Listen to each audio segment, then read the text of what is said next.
महीने तक रस्सियों से लटकते रहते। इतनी ऊंचाई पर चलती तेज हवाओं में अक्सर टेबल रहना मुश्किल हो जाता था, इसीलिए अक्सर वो रात को या शांत हवा होती तब काम करते थे। जैसे जैसे गुंबद और मीनारें पूरी होती गई, अंदर का अद्भुत संसार भी आकार लेता गया। पिएत्रादूरा नाम की बारीक जड़ाई का काम करने वाली सैकड़ों टीमें अलग अलग पत्थरों से फूलों और ज्यामितीय डिजाइन बनाती रहती।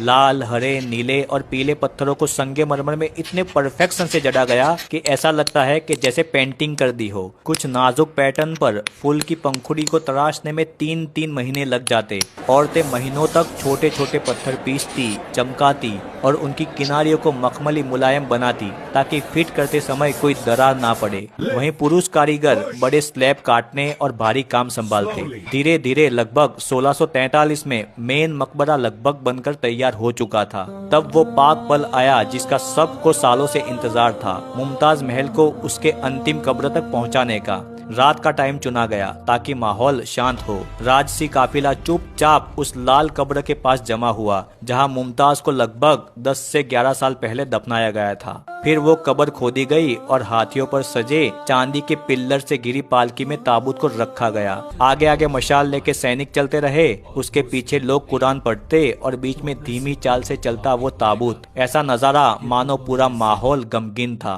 ताजमहल के अंदर पहले से मोमबत्तियां जलाई गई थी और गुलाब की पंखुड़ियां बिखेरी गई थी। धीरे धीरे ताबूत को ताज के अंदर लाया गया और अंदर उतारा गया। काजी ने सूरा फातिहा पढ़ी और शाही उलेमा ने दुआएं की। शाहजहां उस रात खुद मौजूद नहीं थे, लेकिन उन्होंने अपने वजीर से कह कर रखा था कि उनकी ओर से पहली मिट्टी की परत डाली जाए। ये उनका प्यार का आखिरी सिंबल था। धीरे धीरे ताबूत को संगमरमर की बनी कब्रगाह में उतारा गया और ऊपर से पत्थरों की परतें सवार दी गई। उस पर खाली कब्र भी बनाई गई जिसे आज लोग देखते हैं, पर असली कब्र तो नीचे है। सालों साल तक काम चलता रहा। अब वो समय आ गया था, मेन डिजाइन पूरी होने लगी थी। सफेद संगमरमर के गुंबद और लाल पत्थरों के गलियारे, चारों ओर फैला चारबाग, सब मिलकर एक ऐसा नजारा बना रहे थे जिसे देखकर लोगों की सांसें थम जाती थी। लगभग 22 साल तक लगातार काम चलता रहा। फिर आया साल 1653। अब ताज का लगभग सारा कामकाज पूरा हो चुका था।